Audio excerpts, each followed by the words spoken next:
guys, it's Bro You Whack, and the mid-season patch for Season 6 is finally here that not only has the announcement of the very first anniversary event for Overwatch 2, the new Hero Mastery game mode, but as always, a bunch of hero changes that I'm sure everyone's gonna be happy with.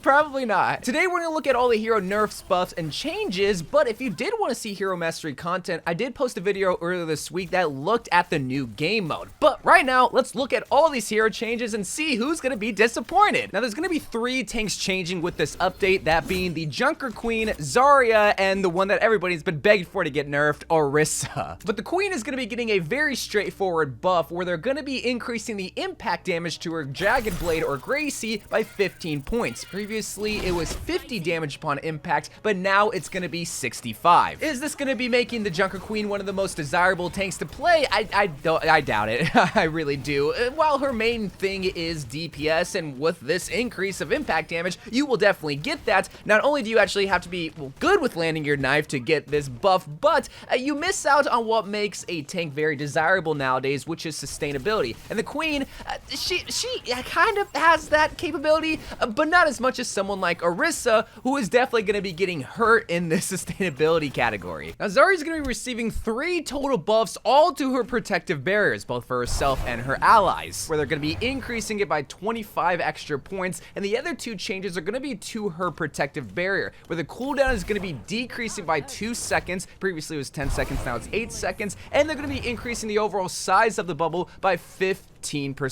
Now I'm gonna make a very bold claim here and say that this is gonna make Zarya a meta tank to play. Time will obviously tell, but with Orisa still being possibly a popular pick, and being that Zarya can get past Orisa's javelin spin and protect herself from the javelin throw, I think this can only mean good things for Zarya players, given that you're gonna have a lot more sustainability and a lot more protection. Now Orisa's gonna be getting 3 changes to just her Fortify ability. The first one is that the cooldown begins when the ability is activated rather than when it ends. And you might be saying to yourself, well, that sounds like a buff. Well, why are they buffing Orisa? Hold on now. The cooldown increased by 4.5 seconds. Previously, it was 12 seconds. Now it's 16.5 seconds. But wait, the fun don't end there, because Orisa is also getting a nerf to her Fortify's health bonus, where the over health is getting decreased from 125 to 100, a 25-point reduction. So the nerf to her over health bonus, that's pretty massive. But if I can just let you in on a little secret, the time in between each Fortify post and pre-nerf is still 16.5 seconds. It's exactly the same. The only reason why this is considered a nerf is if you deactivate her Fortify ability, because what people would do is that you would activate Fortify, you realize, oh, I don't really need it all that much, and then you would deactivate it, and then you would have a faster cooldown in between the Fortifies. But now, you're always gonna be locked into 16.5 seconds in between each Fortify, whether you deactivate it early or not. I feel like when it comes to that, Orisa mains are gonna adapt fairly easily, and then the 25 health bonus nerf, yeah, that's devastating, but I still feel like Orisa's gonna be a fairly strong tank to play. Will she still be the #1 tank to play? Well, time will tell, but I don't think she's gonna be completely useless like Roadhog. Wait a minute. Where's the Roadhog buff? They forgot the Roadhog buff.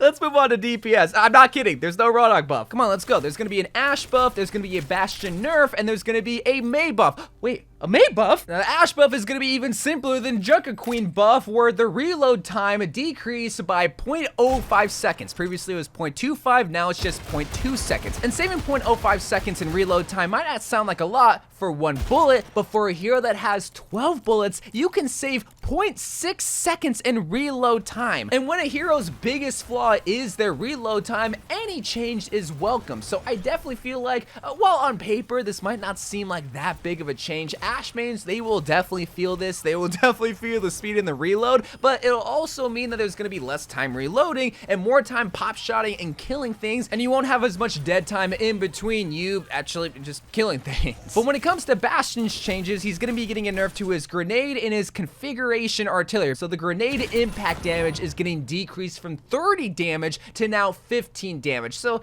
not that bad. But the other nerf, which is more or less just a bug fix, is to his configuration artillery. Basically his ultimate, where he can no longer deal critical hits. That's at least what the developers said when it came to this nerf to his ultimate. But when it comes to the grenade, this was mainly just due to the fact that the size of the actual grenade increased from the last patch. So that's why they're decreasing the damage, because it's a lot easier to hit. hit. Will this hurt Bastion, who is surprisingly a very solid DPS hero? I don't think so. I really don't. He still does what he does very well, which is dish out the most amount of damage out of all the DPS heroes at a constant rate. But we gotta talk about these Mei buffs, where I might be a little bit biased here, but I think these are really cool changes. First and foremost, her primary form of fire, the blaster damage increase from 65 damage to 70 damage per second, so that's always welcome. And the duration at which the slow actually falls off when you freeze somebody increased by 0.1 seconds. Previously it was 0.5, now it's 0.6 seconds. But that's not the cool change, or I guess the increase of damage is pretty cool, but there is now a bonus damage applied to a frozen target whenever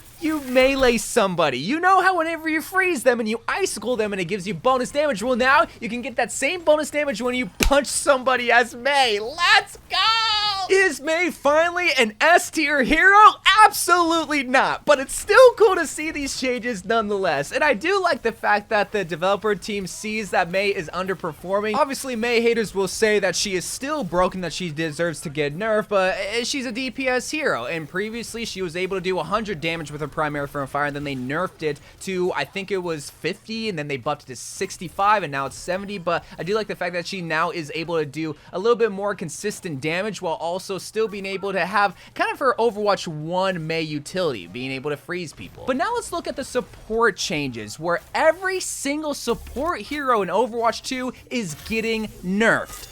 Mainly due to the fact that the support passive is getting nerfed. So the duration at which the support passive activates, aka when the self-heal starts, is getting increased from 1.5 seconds to now 2 seconds. So a half a second difference. Obviously this hurts support heroes' survivability, and support mains are gonna be seething because they feel like they don't have a lot of sustainability and survivability as it is. So to nerf this aspect of all the heroes across the board, yeah, it stings. But I will say that support heroes do have abilities in their hero kit to keep them up, whether it's Baptiste Immortality or on a grenade or Lucio's amp or Zenyatta's shield, but it still sucks nonetheless. But speaking of support heroes, Baptiste and Kiriko are also going to be receiving changes on top of the support passive change. Now there's going to be two big nerfs to just his regenerative burst. First of all, the instant heal that you receive is getting decreased from 50 total heal to 40 heal. However, the heal and the time duration of the burst is getting decreased from 50 heal over 5 seconds to now 40 heals over 4 seconds. So overall with this nerf, you're losing out on 20 heals that you previously would have gotten with Baptiste before the nerfs. But until they actually nerf the immortality field with Baptiste, I don't want to hear any complaining from Baptiste mains. But the change that Kiriko got is to her protection Suzu. Her cleanse grenade can now pass through enemy heroes,